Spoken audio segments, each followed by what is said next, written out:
Hello नमस्कार, आपका बहुत-बहुत स्वागत है आज तक रेडियो के weekly health show hello doctor में, जहां बात होती है आपकी और हमारी सेहत की। आज के एपिसोड में हम बात करने वाले हैं दिल से जुड़ी, दिल का मामला है और दिल का मामला जब भी होता है तो थोड़ा स्ट्रेस की बात भी आती है। स्ट्रेस कैसे आपके दिल की सेहत को इम्पैक्ट करता है, इस पर बातचीत करने के लिए मेरे साथ आज स्टूडियो में मौजूद है doctor Ajay Kaul, chairman cardiac sciences, Fortis hospital, Noida.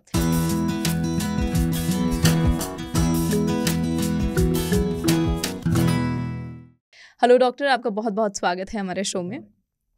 और डॉक्टर अजय, बहुत बेसिक चीज़ से मैं शुरुआत करना चाहती हूँ। तो दिल के बारे में बहुत सी बीमारियाँ यूँ तो हमें सुनने के लिए मिलती है, जैसे बीपी हो गया, हार्ट अटैक हो गया।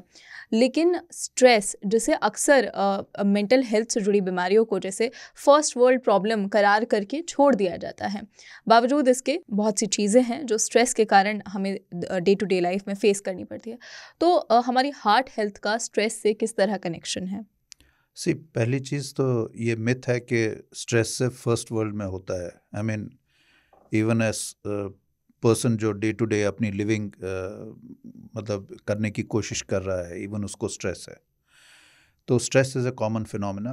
प्रॉब्लम ये है कि जो कॉजेज़ हैं हार्ट प्रॉब्लम, और आई वुड से अगर हम इसको लार्जर इसमें लेते हैं तो कार्डियोवैस्कुलर प्रॉब्लम्स, हार्ट और ब्लड वेसल्स की जो प्रॉब्लम है जिसमें ब्लड प्रेशर आता है, हार्ट रेट आता है, एथेरोस्क्लेरोसिस आता है, हार्ट अटैक्स आते हैं, इनमें एक मेजर कंट्रीब्यूशन स्ट्रेस का भी होता है। जैसे अगर आप रिस्क फैक्टर्स देखें, उसमें डायबिटीज़ है, उसमें हाइपरटेंशन है, उसमें जेनेटिक प्रॉब्लम्स है एंड स्ट्रेस।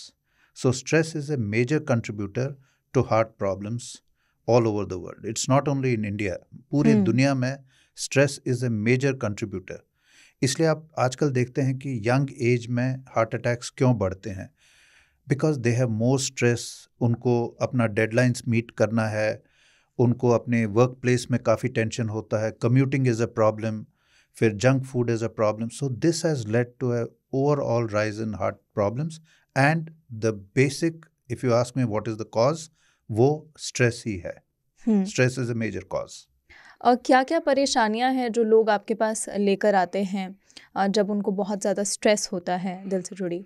हम वो बेसिकली आते हैं अपना हेल्थ चेकअप कराने के लिए कि डॉक्टर साहब आई एम नॉट फीलिंग वेल, मेरा ब्लड प्रेशर ज़्यादा है। फिर जब हम हिस्ट्री लेते हैं तो हमें मालूम चलता है, देखिए पहले हम सबसे पहले पूछते हैं कि आपके मदर, फादर, ब्रदर, सिस्टर, इनको कोई हार्ट का प्रॉब्लम तो नहीं है, किसी का बाईपास हुआ है, स्टेंटिंग हुआ है, डायबिटीज़ है। उससे हमें मालूम चलता है इनकी फैमिली हिस्ट्री क्या है। अब दूसरी चीज़ हम पूछते हैं कि भाई अभी आप किसी दवाइयों पे हैं कि नहीं, और तीसरा हम डेफिनेटली पूछते हैं कि आप किसी स्ट्रेस से तो नहीं गुजर रहे हैं, या ऐसा तो नहीं है आपको कोई अभी स्ट्रेसफुल कंडीशन है। अब देखिए मैं इसको क्लासिफाई ऐसे करूँगा, स्ट्रेस दो टाइप का होता है। एक चीज़ समझना बहुत ज़रूरी है कि stress is a normal phenomena. आदमी इस दुनिया में सर्वाइव कर ही नहीं सकता है without being subjected to stress. Okay.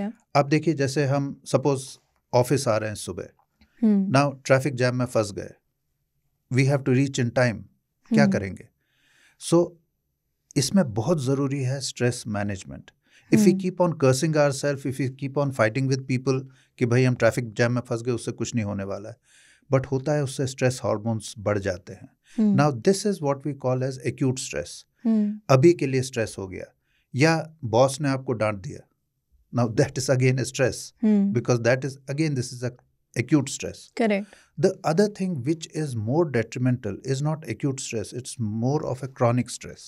Okay. जैसे किसी को फाइनेंशियल क्राइसिस है, या किसी को वर्क प्लेस में ही has a toxic boss, the most important thing is to avoid toxic people around you, because अगर बॉस ही क्रेजी है, he will keep on hammering you every. Now this is chronic stress. So he has ruined his life. वो आपको भी blood pressure भी देगा, diabetes भी देगा और हार्ट अटैक भी देगा। So this is chronic stress. And stress human body का एक नॉर्मल फिनोमेना है। जैसे अगर आप कहीं क्राइसिस में फंस गए, कहीं आग लगी है, कुछ लगा है, दैट इज द टाइम हमारी बॉडी ट्यून्ड है टू फाइट विद स्ट्रेस। तो इसको हम हर डॉक्टर को मालूम है, जब हम MBBS में फर्स्ट ईयर में पढ़ते हैं, दे से एड्रेनलिन रिलीज होता है, कॉर्टिसोल्स रिलीज होता है, these are hormones to for human response, and that is fight और flight. Fight means if you see an opponent तो इमीडिएटली आदमी गैस कर लेता है, ठीक है मैं इसको मार सकता हूँ, he will fight with him. The other thing is if you see ऐसा पहलवान सा आदमी, he will flight, he will run away. So ये जो दो रेस्पॉन्सेज हैं, these are natural responses and this is what happens. But अगर आप इससे डील करते हैं प्रॉब्लम से, this is a way to save your self. But अगर आप ये सब चीज़ें नहीं कर रहे हैं, you are not venting your self, what you are doing is keeping it inside. आपको बॉस ने फायर किया, you go to your room and start crying, you start keeping it inside. That is very very dangerous. This will lead to increased heart rate, high blood pressure. उसके बाद होता है, this also leads to diabetes, atherosclerosis. एक और problem होता है, you know, platelet counts बढ़ जाते हैं, which leads to clotting of blood. अच्छा. इन्फ्लेमेशन हो जाती है ब्लड वेसल्स में by chronic this thing. And all these things are very very dangerous for almost all parts of the body where the blood supplies goes. It causes inflammation of the blood vessels. So don't take your toxic boss lightly. He's going to ruin your life. So it's very important, and most important thing would be, we will discuss later on, how to deal with stress. So stress is a very very, it's a major killer, I would say. लेकिन एक परेशानी ये भी तो है, मैंने बहुत से लोगों को देखा है जिन्हें बीमारियां हैं, और ख़ास तौर से अगर हम दिल के मामले में स्पेसिफिकली बात करें तो लोगों को अक्सर ये रहता है कि अच्छा अगर हार्ट अटैक है, बीपी है, सीधा बड़ी बड़ी बीमारियों पे लोगों का फोकस रहता है कि अच्छा कुछ ना कुछ तो मेरी बॉडी में बड़ा तगड़ा मैल फंक्शन हुआ है जिसके कारण मुझे बीमारी हो रही है. लोगों के अंदर स्ट्रेस जैसी चीज़ों को लेकर एक्सेप्टेंस भी नहीं है. You are absolutely right. लोग बाग क्या करते हैं, वो ज़्यादा दवाइयाँ खाते हैं, उनको लगता है, और बार बार ये छोटी छोटी लेबॉर्ट्रीज हैं, ये क्या करते हैं, इधर से अपना ब्लड टेस्ट करवाते हैं, डॉक्टर के पास जाते हैं, साहब मैंने नहीं करवाया. नो, इफ़ यू, उससे क्या होगा, दवाई से कुछ टाइम के लिए आपका बीपी नॉर्मल आ जाएगा, आपका बाकी प्रॉब्लम सॉल्व हो जाएगा, but it won't solve the root cause of your problem. So you have to understand. इसीलिए मैंने पूछा, आपसे बताया कि पहले मैं जेनेटिक हिस्ट्री, या कोई भी डॉक्टर जेनेटिक हिस्ट्री पूछता है, फिर वो ज़रूर एनवायरमेंटल फैक्टर्स पे ध्यान देता है कि भाई इसको क्या प्रॉब्लम है. और अगर उसको स्ट्रेस है, वी ऑलवेज, आजकल तो आपने देखा होगा, and it has become very popular, जैसे योगा है, मेडिटेशन है, मॉर्निंग वॉक्स हैं, ये चीज़ें क्यों इम्पॉर्टेंट है, दीज आर, ये स्ट्रेस लेवल्स को कम करते हैं. और स्ट्रेस को कैसे कम करते हैं, जो मैंने बताया था, अगर क्रॉनिक स्ट्रेस हो तो कॉर्टिसोल लेवल्स हाई रहते हैं, ये उनको कम करते हैं. So you know these things are very important. और यू आर एब्सोल्युटली राइट कि लोगों को ये मालूम ही नहीं होता है कि ये स्ट्रेस है विच इज़ कॉजिंग प्रॉब्लम. और ज़्यादा हमारा, we are obsessed with food. मैंने आज चावल खाया तो मेरे को ये हो गया, मैंने आज टमाटर खाया तो ये हो गया. That is nonsense. It doesn't cause that problem. The basic problem is somewhere else. क्या आपके पास कभी ऐसा कोई जिद्दी पेशेंट आया है जो मानने के लिए तैयार ना हो? Like what? कि अगर आपने बताया हो कि देखो भाई तुम्हें ये परेशानी इसलिए हो रही है क्योंकि यू आर स्ट्रेस्ड और you are under a lot pressure, और वो मानने के लिए तैयार ना हो, he is continuously telling you कि नहीं डॉक्टर प्लीज़ आप कुछ दवाएं लिख दें, कुछ ऐसा कर दें. See, on the country, the moment you come up with this कि आपको स्ट्रेस तो नहीं है, तो वो पूरी स्टोरी चालू कर देते हैं. तो they know that they are under stress, but they say मैं जॉब तो नहीं छोड़ सकता हूँ, कहीं जा तो नहीं सकता हूँ, यही बॉस है. और not only that, suppose it's a couple, most of the times मैंने देखा हस्बैंड वाइफ एक दूसरे के बाल खींचते रहते हैं. They don't talk to each other, and that's a major stress. Now they can't separate out, so they have to live with it. So important is, you know, counselling, taking doctor's help, taking psychiatrist help, जो कि हमारी country में ना एक taboo समझा जाता है. जहाँ आप किसी साइकेट्रिस्ट के पास जाएं, as if you have done some crime. These things are very important. So acceptance का जहाँ तक सवाल है, they will come out and say yes, this is a problem, and then you have to treat that problem. And but as you have said, I would say the problem is that they don't go for treatment of this. Yes. They would say okay, I'll avoid this. They don't know that एक counselling नाम की चीज़ होती है जिससे बहुत फ़र्क पड़ता है. बिकॉज वो आपको कुछ नहीं, they will just tell you कि आप अपनी प्रॉब्लम्स बताइए, एंड जस्ट बाय टॉकिंग बहुत सारी प्रॉब्लम्स सॉल्व हो जाती हैं. जो कि हम लोग को we don't pay attention to that. एक ये भी परेशानी है ना कि लोग अक्सर अपने सिम्टम्स को आइडेंटिफाई भी नहीं करते हैं। जैसे अगर किसी को पेन हो रहा है तो मुझे अभी हम लोग जब डॉक्टर से कॉन्वर्जेशन करते हैं तो मुझे डॉक्टर्स बताते हैं कि अगर आपको बॉडी के किसी भी हिस्से में पेन हो रहा है तो दैट मीन्स कि आपकी बॉडी आपको इंडिकेट कर रही है कि कोई परेशानी डेवलप हो रही है, बढ़ रही है। तो क्या ऐसे सिम्टम्स हैं जिन्हें हम समझ सकते हैं कि अच्छा अगर मेरी बॉडी मुझे इस तरह का कोई साइन दे रही है तो this could be a bigger problem? देखिए, ह्यूमन बॉडी इस तरह से बनी हुई है कि ऑल दीज थिंग्स जिसको हम कहते हैं पेन है, फीवर है, बाकी जो सिम्टम्स हैं, बॉडी एक है, all these indicate that there is some problem, as you rightly pointed out, that these are indicators, and that tells you. Now I'll give you a small example. Most of the patients who are severely diabetic, इनमें heart attack का pain जो रहता है उसका sensation blunt हो जाता है, like they don't feel chest pain. अच्छा। सो इसके लिए, and that's a major problem with us, because most of the times these patients come with almost a damaged heart, where you are really surprise कि आपको अगर इतने सालों से problem थी, why didn't you come to me? They say साहब मुझे chest pain हुआ ही नहीं। So pain is a defence mechanism which tells you that yes there is a problem, and then you go quickly to the doctor और आप अपना treatment करा लेते हैं। तो pain is a very important sign, so you have to understand one thing, that these are defense mechanisms which have evolved over a period of time। तो बहुत सालों में ये हुआ है कि आदमी को डायग्नोसिस अर्ली हो जाए, इसके लिए ये सारे सिम्टम्स होते हैं। जैसे फीवर है, फीवर इज एन इंडिकेशन कि आपको इन्फेक्शन हो रहा है। So it's not a disease, it's an symptom of your problems। Okay.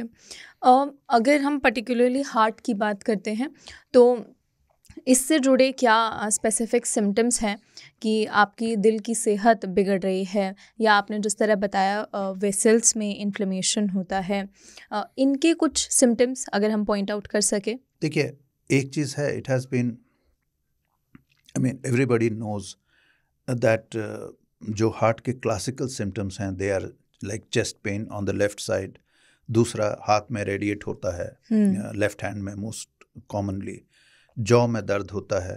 अच्छा। और upper epigastrium, that is where your stomach is.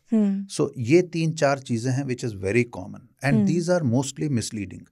होता यह है कि एक पेशेंट आया, उसको हार्ट अटैक का टिपिकल फीचर है पेन इन अपर एपिगैस्ट्रियम, मतलब पेट के ऊपर पेन। अब उसे समझ में आता है, वो जीपी के पास जाता है, if he is an intelligent GP he will diagnose it. कभी कभी उसे मालूम नहीं होता है, वो कुछ पैन-डी वगैरह कुछ लिख के दे देता है और बोलता है ये खाओ वो खाओ, तुम ठीक हो जाओगे। Now that is where the delay occurs. दूसरा चीज़ ये है कि हार्ट अटैक का जब भी पेन होता है, वो कभी भी ऐसा जैसे होता है ना नीडल प्रिक या कटिंग पेन, ऐसा नहीं होता। It's a squeezing pain, it's a जैसे हेवीनेस है हार्ट में, चेस्ट पे। दूसरा स्वेटिंग के साथ होता है, sweating is a very common thing. और एक चीज़ है, मैंने अक्सर पेशेंट्स को देखा है, उनको मालूम चल जाता है कि this is not a good thing.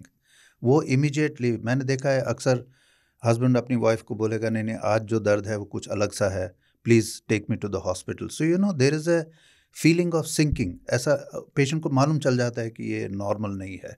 So it's a very typical pain. ठीक है। और बाकी फीचर्स हैं, जैसे ये पेशेंट्स आर यूजुअली, इनको डायग्नोज हो चुका रहता है, कुछ ना कुछ प्रॉब्लम है, लाइक डायबिटीज़ है, हाइपरटेंशन है, ये वो है। So they know about these things. So problem तब होता है, I have seen which is very सबसे बड़ा प्रॉब्लम मैं ये बोलूँगा कि जो यंगर जनरेशन है, जिसको जेन ज़ी बोलते हैं, what या millennials, what they do is they are so much focused on their work कि ये जिम में जाते हैं, बाकी जगह जाते हैं, looking at all these funny posters with all sorts of six packs and other things, they think that it can be achieved. Yes, it can be achieved, but human being was never built for six packs. He was always built for a normal lifestyle. So when you are trying to do all this, it's always important to go to a doctor. Unfortunately, gym trainers are they are good, but problem is they cross their boundaries. They tell them, okay, आप ये खाओ, आप ये करो, आप ऐसा करो. It's absolutely no. If you want to go routine exercise, आप मॉर्निंग वॉक कर रहे हैं, I always say that walking 3 kilometres in 30 minutes से अच्छा कोई जिम उस दुनिया में नहीं है. If you can do that 5 times 6 times a week, nothing to beat that. But अगर आप बहुत ही स्ट्रेनियस एक्सरसाइज के लिए जाना चाहते हैं, please consult a doctor, because वो आपका प्रॉपर हार्ट चेकअप करके बताएगा कि you don't have an underlying disease. Because most of the times there are certain disease like hypertrophic cardiomyopathy हो गया, कंजेनिटल हार्ट डिफेक्ट्स हो गया, विच आर टोटली अननोटिस्ड. अच्छा. आपको कोई प्रॉब्लम नहीं होगा unless you cross that threshold of exercise. So ये चीज़ें बहुत ज़रूरी हैं. I mean, I would say that it should be mandatory that you should get a certificate from the doctor before you go for those exercises. I'm not telling you that routine treadmill कर लिया, ये कर लिया, gym में गया. Gym में जाने का फ़ायदा ये है कि you are more, regulated. आपको जाना ही है, आपको इस टाइम पे पहुंचना ही है. So it's more an organized exercise. But अगर आप इस तरह की एक्सरसाइज के लिए जाना चाहते हैं, make sure that you get yourself checked before that. ठीक है. प्रिवेंशन पर थोड़ी बात करते हैं अब कि हम लोगों ने स्ट्रेस को लेके काफ़ी सारी चीज़ें एक्सप्लोर की. कैसे हम उस स्थिति से बच सकते हैं जहाँ पर हम किसी मेजर हार्ट प्रॉब्लम से डील करना हमें पड़ जाए? देखिए, मैं ये कहूँगा कि इसको वेरियस स्टेजेस में हम ब्रेक करते हैं. पहला है when you are getting up in the morning, make sure that आप थोड़ा टाइम रखें फॉर मेडिटेशन. मेडिटेशन का मतलब ये नहीं है कि आप जैसे हरिओम हरिओम कर रहे हैं पूरे दिन. What you have to do is just leave everything and sit outside in your balcony और somewhere and just look at things and relax. Don't think of anything. इससे आपके हार्मोन्स, जो स्ट्रेस हार्मोन्स हैं, वो बहुत हद तक कम हो जाते हैं just by relaxing for 15-20 minutes. उसके बाद ज़रूर ये जो सिंपल योगा एक्सरसाइजेस होती हैं, स्ट्रेचिंग, थोड़ा सा इधर उधर एक्सरसाइज कर लिया. It may you don't have to do a book like exercise जिसमें बताया पहले लेफ्ट हैंड टू द बाद में right hand. Just stretch your body. That because muscle tightening जो हो जाता है बिकॉज ऑफ स्ट्रेस, वो सब लूज हो जाता है. उसके बाद जब योगा हो गया, ये हो गया, इसके बाद थोड़ा सा ब्रीदिंग एक्सरसाइज कर लिया. उसमें भी कोई ये रेगुलेटेड एक्सरसाइज जो टीवी पे that particular person you see and start copying him, that's not necessary. What you have to do is just breathe in and out, that's all. This is a simple 5-10 minutes exercise which will help you a lot. Once you're done that, then go to breakfast. Be very careful that you don't take excessive amount of caffeine, that is coffee, tea and other things. Go for fruits, green leafy vegetables, milk and good dairy products. और simple सा खाना. Don't think frying food is bad, don't think oil is bad. It's not bad to that extent. Only if taken in a proper quantity it's okay. तो ये सब हो गया. अब आता है you are going to the office. Make sure that while you are going to the office, अब से आपका है कि you just think of those 10 minutes you have to reach your office. Don't keep on thinking कि आज ये करना, उसके साथ ये करना, ऐसा.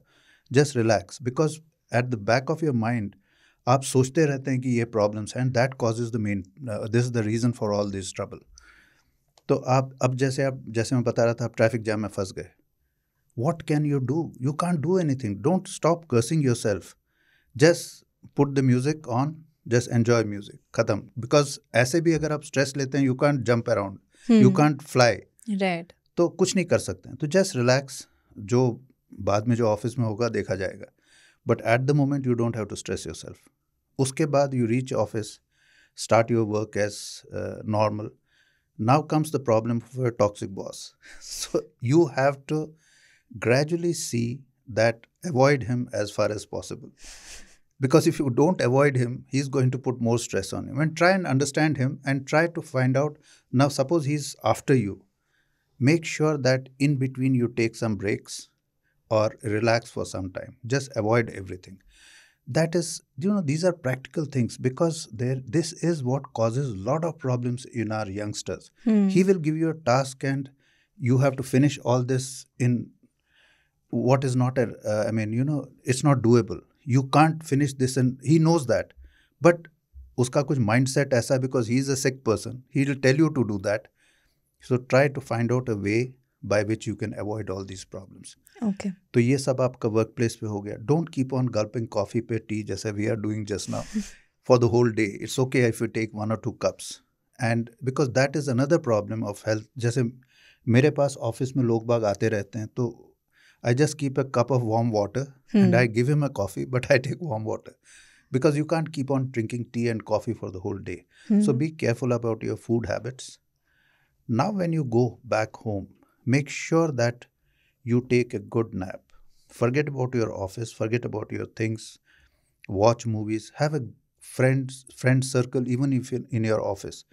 The moment you are exposed to stress, 10 minute के लिए कैफेटेरिया में चले गए, talk to your friends, jokes crack करना वगैरह वगैरह, that will, believe me, this type of management will reduce the stress hormones to such a level that it will not cause so much of harm to your body. And then once you are home, you sleep definitely between 7 to 8 to 9 hours, depending upon how you go about it. Avoid working very late in the night because that causes problems. Okay And definitely have, जैसे you are working, earlier I used to wonder, मेरे जब मैं fellowship करता था या बाहर countries में काम करता था, मेरे दोस्त बोलते थे, ना for next year I am not doing anything, I am just going around the world. घूमना है, ये है, वो है. Now these breaks are very important. So what we should do is don't think of, the paradox is Japanese. मैं जब Australia में था, मेरा एक फ्रेंड था जापानीज, वो कहता था कि अगर हम सब देखते हैं कि बॉस का कमरा जो है वो अभी बॉस अंदर है कि नहीं, क्योंकि उसके पहले अगर निकल गए इट्स अ क्राइम. और अगर आप घर वापस जल्दी आ गए तो your wife says that you are useless. So this is one extreme and Europeans are the other extreme. So have a balance of your work time and other things. And this is the recipe for good health. So basically हमें ये समझना बहुत ज़रूरी है कि stress हमारी life का part ही है, हम इसको इरेडिकेट तो कर नहीं सकते. Absolutely. तो हमें इससे डील करना और इसको मैनेज करना सीखना होगा. बिल्कुल. एक आखिरी सवाल, मॉम स्पेशल क्वेश्चन, क्योंकि मम्मियाँ हमेशा आपको खाने के लिए और एक फ़ोन के लिए बहुत डांटती हैं. तो खाने में हम अपने कैसे चीज़ों को शामिल कर सकते हैं रेगुलरली? कुछ 1-2 चीज़ें मॉर्निंग रूटीन के तौर पे खा ली या पी ली, जैसे नींबू पानी का लोग बहुत बोलते हैं कि आप सुबह के वक्त नींबू पानी पिएं. तो ऐसी कोई चीज़ें हैं जिनसे हमारी दिल की सेहत और स्ट्रेस बेहतर हो सके? I am one person who is against this, बिल्कुल ये न्यूट्रिशन एकदम माइक्रोस्कोप से देख रहे हैं कि क्या खा रहे हैं क्या नहीं खा रहे हैं. Let me tell you, everything is good. ऐसा नहीं है कि कुछ भी चीज़, but everything should be taken in moderation. जैसे आप नींबू पानी की बात करते हैं, basically what you need is water. Now आप ये कैसे पीते हैं? ऐसा है कि नींबू पानी बहुत अच्छा है और लस्सी अच्छा नहीं है, दोनों बहुत अच्छे हैं. So you can take whatever you want, but you have to take good amount of fluids. 6 to 8 glasses लोग बाग बोलते हैं, 8 cups, 9 cups, 10 cups you should consume during the day. दिन भर में जितनी बार ले लें अच्छा है. Normally ऐसा करना चाहिए कि एक good quantity of vegetables, fruits एक कैटेगरी में डाल दीजिए. उसके बाद दूसरी कैटेगरी में you can take lot of pulses, beans हो गया, बाकी चीज़ें हो गया, चिकन हो गया, फिश हो गया, all these things. Ghee is not bad, oil is not bad, you have to take it in a moderate quantity. Even for heart? Yes, I mean it doesn't really matter. मैं तो जिनका bypass करता हूँ, जिनको surgery करते हैं, मैं उनसे बोलता हूँ, see diabetes is something that you should be very careful. और उसका भी ऐसा नहीं कि it's totally that you should stop sugar. अगर आप शुगर खा रहे हैं, suppose you take a lot of chapatis, you take a lot of other things, और आपका then you don't take sweets after that. But अगर आपने दिन भर काफ़ी सारा कंट्रोल किया हुआ है, you not taken lot of, then if you eat 1 or 2 pieces of some sweets और समथिंग, उससे कोई फ़र्क नहीं पड़ता है. So you have to have a balanced approach. घी ऐसा कोई पॉइजन नहीं है, it's a very good thing, you can take it, but you should know the quantity of घी that you are suppose to take up. दिन रात fried खाना खा रहे हैं, होटलों में खाना खा रहे हैं, एंड टेकिंग बैड फूड, तो that is going to affect you. But normal diet, I would say that it doesn't harm you at all.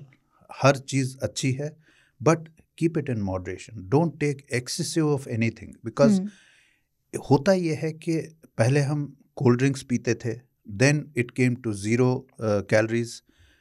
These things, एक चीज़ समझ लीजिए कि what is most harmful in this, आज से 100 साल पहले we had none of these problems, we had infections, we have controlled them by antibiotics. The problem is recent जो एडवांसेस हुए हैं, इट मे बी, जैसे आजकल the deadliest thing is microplastic, because plastic is being consumed by every person every day in huge quantities, in almost every ways, everything. I think. आप microwave में डालते हैं, ये करते हैं, तो माइक्रोप्लास्टिक्स गेटिंग।